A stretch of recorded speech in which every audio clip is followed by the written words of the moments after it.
Ito na po ang aking pinakahuling bahagi ng mga masasabi kong karanasan na salig sa supernatural at mga hindi maipaliwanag na misteryo.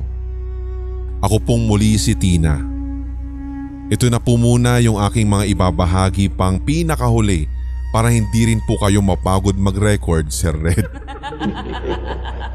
So ito na, nung established na po kami dito, may naging BFF ako sa katapat na bahay lamang namin.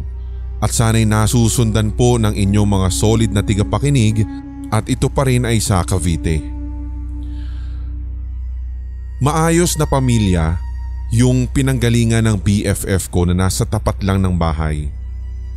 Magkaibigan din po yung bunso ko at yung middle child nila. So same age group lang din kaya naging close po kami. So nung time na may paluwagan nitong friend ko na itago na lang natin sa pangalan na Lynn, may isang paluwagan member kaming kupal. Pagipitan ata ang gusto at hindi naguhulog on time to the extent na hindi na talaga naghulog at ang daming reason. So pwede namang hindi na lang siya sumali kasi nagigets namin na pandemic pero ang ginawa niya ay parang iiwan kami sa ere. Dahil doon ay nakapagbitaw ako ng salitang feeling ko ay bukod sa masakit ay kung sinong demonyo ang nakadinig.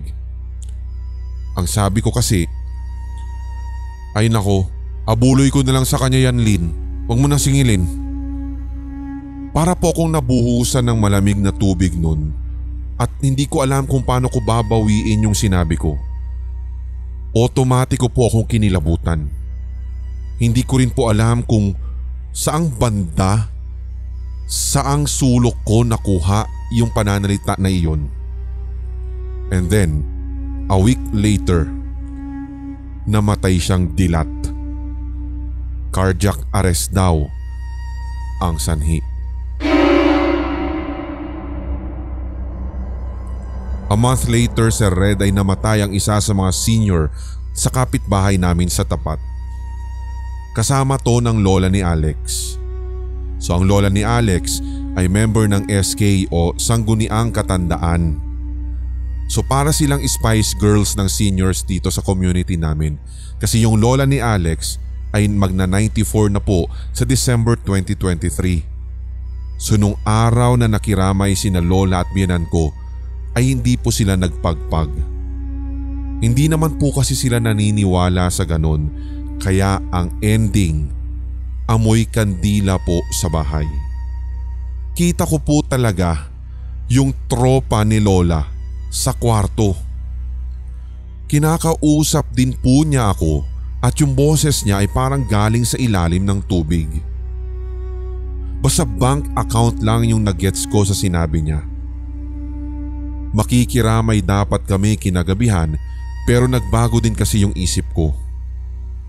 Hindi ako tumitingin sa patay kung hindi ko siya kamag-anak. Kaya pinasabi ko na lamang kay Alex sa biyenan ko na sabihin sa mga anak nung tropa ni lola niya na parang naghabilin ito ng may kaugnayan sa bank account. And it turned out, Sir Red, na may bank account ngang hindi nakalista sa conjugal properties at nagamit ng mga anak ng yumao bilang pandagdag na puhunan. Nakakalungkot lang din talaga noon, Sir Red, dahil a month later, napanaginipan ko naman po ang biyenan ni Lynn. Nakausap ko rin ito sa panaginip. Alam kong may sakit yung biyenan niya, pero mabait naman ito.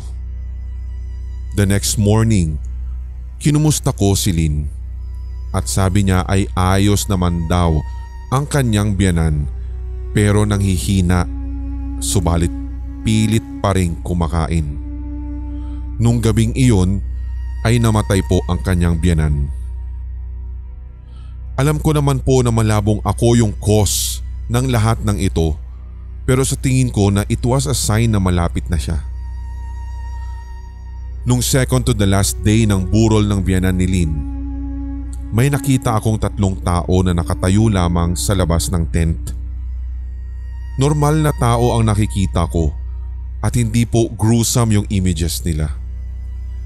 Tinanong ko si Alex kung nakikita ba niya yung 3 taong nakatayo pero hindi daw. Sabi ko, pansinin niya yung aso sa lamay. Iniiwasan yung 3 tao. And true enough, Sir Red, kitang-kita ni Alex na gumigilid yung mga aso kahit ang laki ng space in between. Hindi po lahat ng multo ay masama. Hindi lahat ng engkanto ay masama. Pero mas marami sa kanila ay masama. In light of this, minsan po ay napapaisip ako kung schizophrenic lamang ba ako.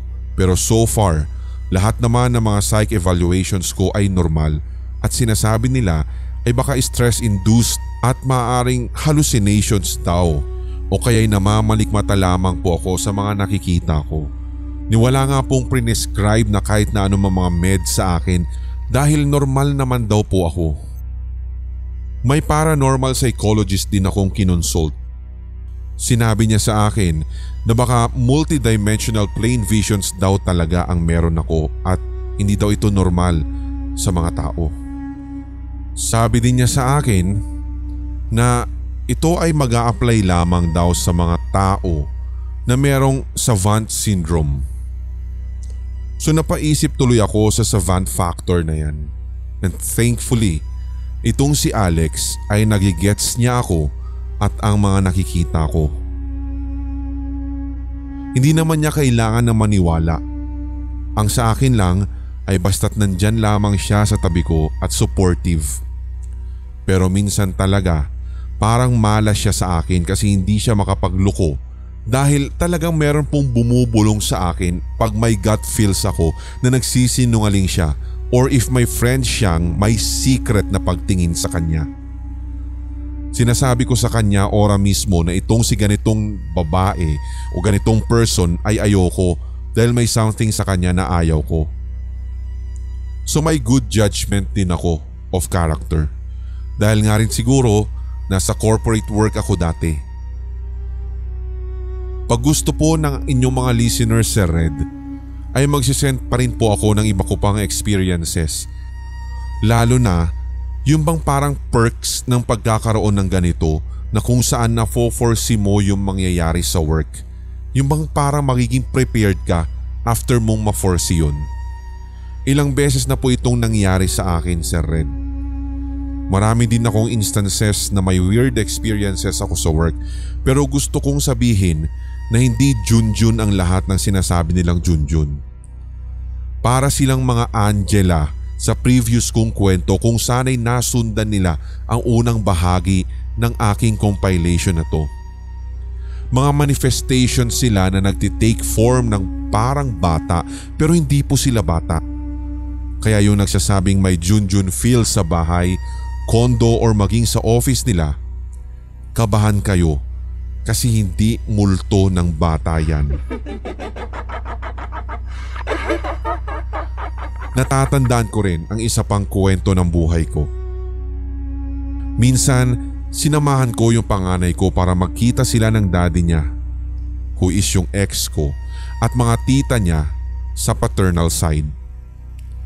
Bandang 5:00 iyon ng hapon at sa Alabang pa rin po kami, to be exact sa Star Mall nag-meet. Naka-face mask kami dahil sa health protocols noon. So pagpasok namin sa ground floor ng Star Mall papunta sa terminal, nakita ko po na ang daming tao. Para pong may event. Ito po, Sir Red, ay nangyari bago masunog ulit yung Star Mall nitong 2023. Kaya takang-taka ako dahil sabi ko pa sa anak ko, ba't ang daming tao tas walang naninitas sa mga yan? Wala pa mga mask oh. At yung panganay na si Phoenix ay napahawak ng mahigpit sa kamay ko. Mami, ano ka ba? Konti lang yung tao. At saka lahat naman nakamask. Binilisan namin yung lakad papunta sa jeep terminal. Nakakatawa kasi noon, Sir Red, dahil hindi ko alam kung sino na yung totoong tao sa hindi. Kaya binitawan ko ang anak ko kasi baka makita niya rin yung nakikita ko. Ang nangyari ay pinahawak ko na lamang siya ng bag ko. So naglakad akong umiilag sa mga taong nakikita ko kasi nga hindi ko alam kung sino na yung totoo sa hindi. Hanggang sa nakarating kami ng bahay at dun nga ay nahihilo at nagsuka ako. Ganun pala yung feeling pag maraming nakapaligid sa'yo. Kaya doon ko po naisip yung nangyari kay Ed Kaluwag, lalo sa isang episode o Halloween episode niya sa KMJS. Every once in a while din po ay mananaginip ako ng premonitions. Yung mga sakuna na napapanood ko sa TV ay marirealize kong nasa panaginip ko na. May isa po akong napanaginipan, sabi sa July 2024, na sana ay wag mangyari. Pakiramdam ko nga po na sa bagyo na paparating na yon ay maraming masisira. Hindi ko rin po alam kung saan yun. Basta't sa panaginip ko, nakita ko na nasa bahay ako at pinasok ng baha at tinangay ng baha yung aso sa bahay na yun. May paminsan din na napapanaginipan ko ang pinsan ni Alex. Hindi ko alam kung siya ba yun or some other manifestation. Dahil hindi po siya makapasok sa bahay na sobrang weird para sa akin kasi siya ang nagpagawa ng extension na kwarto. May times na binibigyan niya ako ng numbers at tinataya ko kung saan ko feel itaya at nananalo kami ng $100 to $200 na malaking bagay sa times of need namin. May time na habang tulog ako, nagbibigay ako ng numbers na naisulat ng asawa ko tapos lumalabas sa loto kasi hindi kami tumataya sa loto. Hindi kami nanghihinayang ni Alex kasi alam namin na it is not meant for us. Kumbaga, hindi naman talaga namin kailangan ng sobrang sobra. And then lately, napanaginipan ko na may tumatawag sa akin sa puno ng kamyas.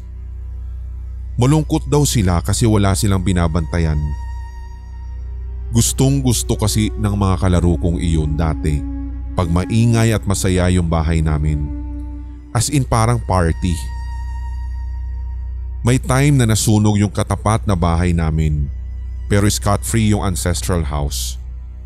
Yung hangin mismo ang nagtaboy sa sunog palayo sa bahay namin at ilang bagyo at baha na rin po yung dumaan pero katakatakang minimal lamang yung pinsala sa ancestral house namin at lahat ng aming mga family members ay safe. Unfortunately, pinagiba ng family ang ancestral house namin 15 years ago for legal reasons at nakabakod lang ang malawak na lote. Sa akin nga po, pag nagkaroon uli ako ng pera, bala kong bilhin muli yung lote na yun at hindi ko pa rin ipapaalis yung puno ng kamyas. Sa mga baguhan po na tigapakinig ninyo at nagtataka kung ano itong binabanggit ko na puno ng kamyas, nasa part 1 po ito ng aking compilation. So sana ay mapakinggan din po ninyo para makarelate kayo sa mga binabanggit ko sa second at third part ng aking stories. So balik po tayo doon sa kwento. Feeling ko kasi noon dito sa puno ng kamyas na mula pagkabata ko, may something na nakasubaybay sa akin pero hindi ko masasabi na kung siya ba ay isang anghel. Pero maraming beses akong nailigtas nito sa tiyak na pinsala, tiyak na heartache at bad relationships. Ganon din sa mga sakuna na aking nabanggit sa mga unang bahagi ng aking kwento at feeling ko ginagawa nila lahat ng sinasabi ko at nagmamanifest o kaya'y nagkakatotoo. Masama man or mabuti ang sinasabi ko. Kaya ako, palagi kong sinasabi sa mga anak ko na I love you, God bless you, stay safe and healthy, stay happy, you will be successful, you will pass all your subjects, you are protected by God. Kaya alam mo, Sir Red, hindi naman po kami practicing Catholics pero every time we can, We teach them how to pray the rosary. Tinuturuan din namin kahit na anong prayer ang mga anak ko and kahit saan at anong oras ay pwede silang mag-pray. Itinuturo namin na ang paniniwala mo ang batayan at hindi ang religion. Kumbaga, paniniwala ang batayan ng pananampalataya. Ang religion kasi para sa akin ay isang worldwide organization practicing the same beliefs in faith. You determine your faith and you practice what you believe regardless of which religion you belong. So walang exclusion ng Diyos. Dito po muna Sir Red at baka mapaos ka na sa kaka-record at baka kung saan na po humaba pa ang aking kwento at baka maging series na. Basta't patiktik na lamang po si Alex, si Ate Phoenix at si Bunso Phoenix. Yung biyanan ko at si lola namin na hindi pwedeng i-name drop dahil sa religion nila at pati na rin yung mga aso naming amoy aswang na sina Kamsi, Bambi, Daffy at mga manok na si Yanggaw. Opo, Yanggaw po ang name ng manok namin. Sana magkaroon kami ng black chicken at tatawagin naman po naming Alay. Sana po'y na-enjoy ng inyong mga solid HTV positive listeners ang mga kwento at karanasan kong ito. Muli ako po si Tina ng Cavite, ang babaeng may malabong third eye.